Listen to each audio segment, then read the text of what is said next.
तर आज breaking news येत आहेत कारण आज दुपारी 4 वाजता शपथविधी समारोह पार पडणार आहे आणि त्यात मंत्रिमंडळ विस्तारामध्ये दिग्गजांना डच्चू मिळणार का असा प्रश्न उपस्थित होतोय। कारण छगन भुजबळ यांना मंत्रिमंडळात स्थान मिळेल की नाही हा प्रश्न प्रलंबित आहे। दिलीप वळसे पाटील आणि मुंडेंना देखील वगळलं का असा देखील आता प्रश्न उपस्थित होतोय।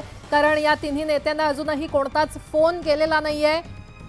तर शिवसेनेनं सत्तार आणि संजय राठोड यांना वगळलंय का असा प्रश्न उपस्थित होतोय।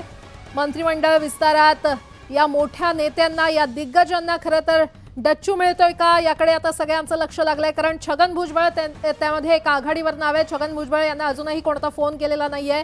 दिलीप वळसे पाटील किंवा धनंजय मुंडे असतील आणि भाजपकडून सुधीर मुनगंटीवार आणि चव्हाण यांना डच्चू मिळतोय का असा प्रश्न पुन्हा एकदा उपस्थित होतोय। मंत्रिमंडळ विस्तार आज होतोय दुपारी 4 वाजता हा शपथविधी समारोह पार पडणार आहे आणि गेल्या अनेक दिवसांपासून मंत्रिपद मिळवण्यासाठी नेते मंडळी जोर लावतायत। मात्र या दिग्गज नेत्यांना खरं तर पक्षाकडून डच्चू देण्यात येतोय का याकडे लक्ष लागलेलं आहे। त्यामध्ये कोणाकोणाची नावं आहेत आपण ती पाहूया। दिलीप वळसे पाटील धनंजय मुंडे यांना अजूनही फोन केलेला नाहीये। तर भाजपकडून मोठे नेते सुधीर मुनगंटीवार यांना देखील अजून कोणताही फोन भाजपकडून गेलेला नाहीये। शिवसेनेकडून अब्दुल सत्तार आणि राठोड यांना वगळण्यात आलंय का असा देखील प्रश्न आता उपस्थित होतोय। आणि त्यामुळे या दिग्गज नेत्यांना खरं तर मंत्रिमंडळात सामील करण्यात येणार नाही का असा प्रश्न उपस्थित होतोय। काहीही झालं तरी मलाच मंत्रिपद मिळणार असा दावा अनेक नेते गेल्या काही दिवसांपासून करत होते। मात्र आता या दिग्गज नेत्यांना मंत्रिमंडळात सामील करून घेणार की नाही याकडे सगळ्यांचं लक्ष लागलेलं आहे।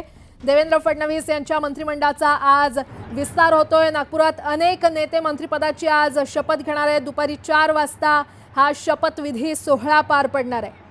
नागपूर हिवाळी अधिवेशना अगोदर महायुती सरकारच्या मंत्रिमंडळाचा हा विस्तार होऊ घातलेला आहे आणि यामुळे खरं तर काल रात्रीपासूनच राजकीय घडामोडींना वेग आलेला आहे। मुंबईसह नागपूरमध्ये वेगवान घडामोडी काल रात्रीपासून घडल्यात। रात्रभर लॉबिंग सुरू होतं आणि या जम्बो मंत्रिमंडळात अनेक नवीन चेहऱ्यांना संधी देण्यात येते तर काही जुन्या नेत्यांना देखील संधी देण्यात आली आहे। मात्र यामधील काही दिग्गज नेत्यांना वगळण्यात आलेला आहे, काहींना डच्चू देण्यात आलेला आहे। एकनाथ शिंदे यांच्या शिलेदारात तिघांच्या नावाचा पत्ता कट झाल्याचं किंवा अजूनही त्यांना फोनच गेला नसल्याचं समोर येतंय।